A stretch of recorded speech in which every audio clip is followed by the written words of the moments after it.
కోట ప్రాకారానికి దగ్గరగా ఉన్న అశ్వశాల వైపు వెళ్ళాడు నిధి. వెడల్పాటి కటకటాల ద్వారం తెరిచి ఉంది. గున్న ఏనుగుల్లా ఉన్న దున్నపోతులు లాగుతున్న పెద్ద బండి లోపలికి వెళ్తోంది. బండి మీద ఎత్తుగా జంబు మోపులు పేర్చి ఉన్నాయి. లావుపాటి జంబు బరకలు ఆకుపచ్చ రంగులో మెరుస్తున్నాయి. ఏనుగుల మేత. నలుగురు సేవకులు పెద్ద పెద్ద గంగాళాల కావిళ్ళు లోపలికి మోసుకెళ్తున్నారు. గుగ్గిళ్ల వాసన గాలిలో వ్యాపిస్తోంది. గుర్రాల దాణ. చేత బల్యంతో ద్వారం ముందు నిలుచున్న లావుపాటి వ్యక్తి నిధి వైపు ప్రశ్నార్థకంగా చూశాడు. బాందలాగా ఉన్న బొజ్జకి అతని అంగి అతుక్కుపోయి ఉంది. నిధి అతని ముందు ఆగాడు.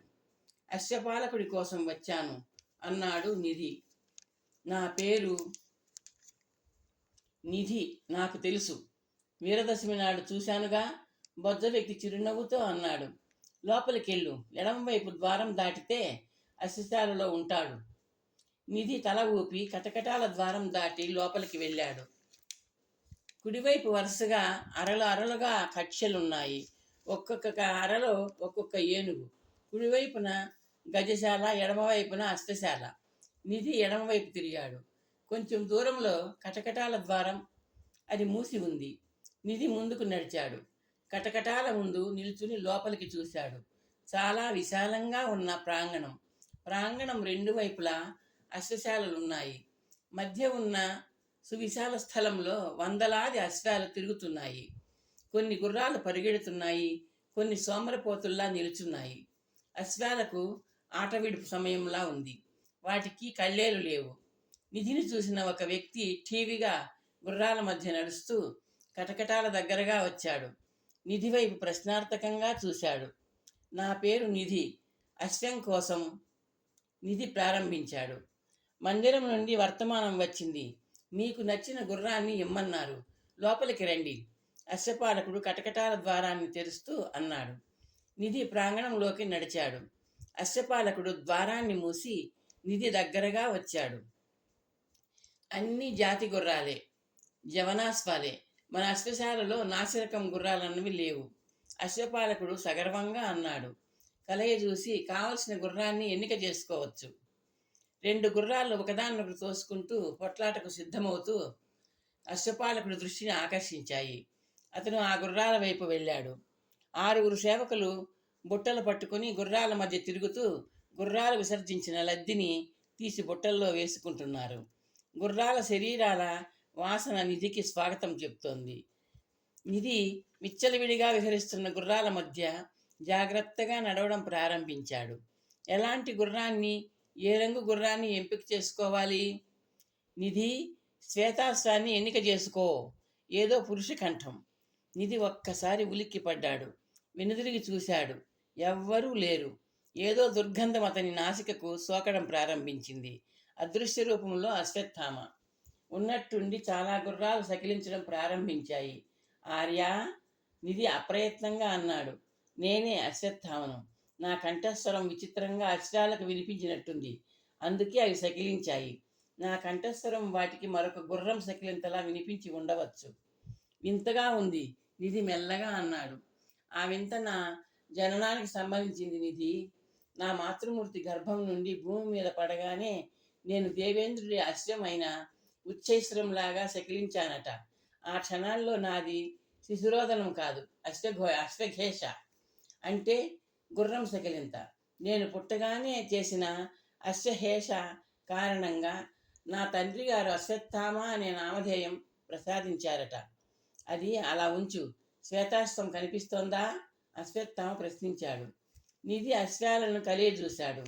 ఎర్ర గుర్రాలు, నల్ల గుర్రాలు, బూడిద రంగు గుర్రాలు, ఇంకా రకరకాల రంగుల మేళవింపుతో ఉన్న వందలాది గుర్రాలు. లేదు ఆర్య, శ్వేతాశ్వం కనిపించడం లేదు. శతాధిక అశ్వాలలో ఆ శ్వేతాశ్వం లేదు అన్నాడు అశ్వత్థామ. చిన్నగా నవ్వాడు. అది తన కక్షలోనే బంధించబడి ఉంది. ఆ కక్ష కుడివైపున మూలలో ఉంది. ఇక్కడి నుండి చూస్తే కనిపించదు. అశ్వపాలకుడిని అడుగు. నిధి గుర్రాల మధ్య కొంత దూరం నడిచాడు. అశ్వపాలకుడు దగ్గరగా వచ్చాడు. ఏ గుర్రాన్ని ఇష్టపడ్డారు? నాకు తెల్ల గుర్రం కావాలి. తెల్ల గుర్రమా? అది ఇక్కడ లేదే, అశ్వపాలకుడు ఆశ్చర్యంగా అన్నాడు. అది తన కక్షలో ఉంది. ఆ పొగరబోతు గుర్రం గురించి మీకు ఎలా తెలుసు? విన్నాను. వెళ్ళి తీసుకురా. ఎవరు చెప్పారో గాని ఆ శ్వేతాశ్వం గురించి మీకు పూర్తి వివరాలు చెప్పినట్టు లేదు. ఏమిటా వివరాలు? నిధి ప్రశ్నించాడు. ముందుకు వెళ్తే నోరు తెరిచి కురికేస్తుంది. వెనక వైపు వెళ్తే కాళ్ళు విరిగిపోవడమో పళ్ళు రాలిపోవడమో జరుగుతుంది. ప్రమాదం. నన్ను అడిగితే అది గుర్రం కాదు, గుర్రం రూపంలో ఉండే రాకాసి. శాలలో ప్రవేశించిన నాటి నుండి 3 పళ్ళు రాలిపోయాయి, 4 కాళ్ళు విరిగిపోయాయి. ఒక్కడిని నోటితో పీక కరుచుకొని ఏదో మూటను లాక్కెళ్ళినట్టు గోడ దాకా లాక్కెళ్ళింది.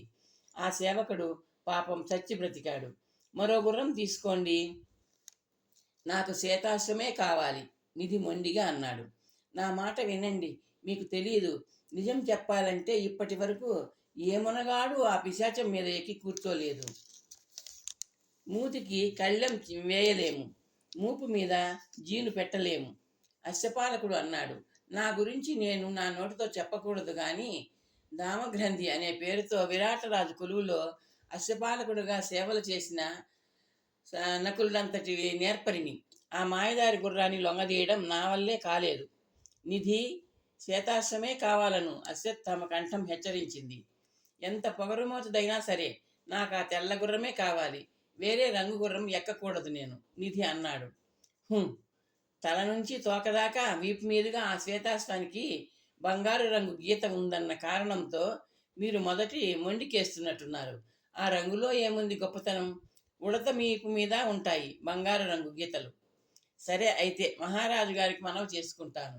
నిధి కటకటాల ద్వారం వైపు తిరిగాడు. ఆగండి, నాకెందుకు శిక్ష?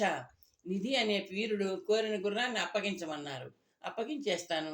ఆ గుర్రం ఉన్న అరతలుపు తెరుస్తాను. మీరు లోనికి వెళ్ళగానే మూసేస్తాను. కళ్ళెం తగిలించడం, జీను అమర్చడం అన్నీ మీరే చూసుకోవాలి. అశ్వపాలకుడు నిష్ఠూరంగా అన్నాడు. అందుకు అభ్యంతరం లేదు అను, అశ్వత్థామ కంఠం అంది. అందుకు అభ్యంతరం లేదు, నిధి చిరునవ్వుతో అన్నాడు. ఎవరి రాత వాళ్ళది అంటూ కదిలాడు అశ్వపాలకుడు. నిధి అతన్ని అనుసరించాడు. గుర్రాలు ఆపకుండా సకిలిస్తూనే ఉన్నాయి. ఏమిటో ఈ గోల! ఏనాడు మనిషి ముఖం చూడనట్టు గుర్రాలన్నీ మీరు వచ్చినప్పటి నుంచి ఆపకుండా సకిలిస్తూనే ఉన్నాయి, అశ్వపాలకుడు అన్నాడు. నన్ను తమ జాతివాడు అనుకున్నాయేమో, నిధి నవ్వాడు. ఇద్దరూ తెల్లగుర్రం కక్ష ముందు ఆగారు. మూతి దగ్గర నుండి బంగారు రంగు గీత 2 అంగుళాల వెడల్పుతో ప్రారంభమైంది. తల మీదుగా ఇంకా వెడల్పుగా ఆపుతూ జూలు మీదుగా వీపు మీదుగా గుర్రం తోక దాకా వెళ్ళింది.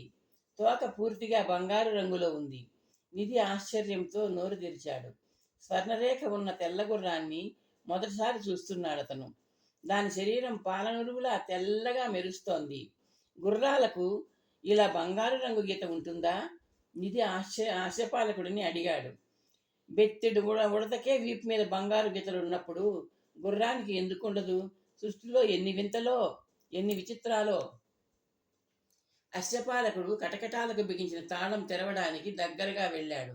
శ్వేతాశ్వం ఎర్రటి కళ్ళతో ఓరగా చూస్తూ అసహనంగా తైతక్కలాడడం ప్రారంభించింది. జాగ్రత్తగా ఒక పక్కకు జరిగి కటకటాల రక్షణలో నిలబడి అశ్వపాలకుడు తలుపు తెరిచాడు. నిధి లోపలికి అడుగు పెట్టాడు. అశ్వపాలకుడు గభాలన కటకటాల తలుపు లాగి భద్రంగా గొళ్ళెం బిగించేశాడు. అంతవరకు అసహనంగా ఆగ్రహంగా కదిలిన గుర్రం తైతక్కలాడడం ఆపి ఒక్కసారిగా సెకిలించింది. నిధి చిరునవ్వు నవ్వుకున్నాడు.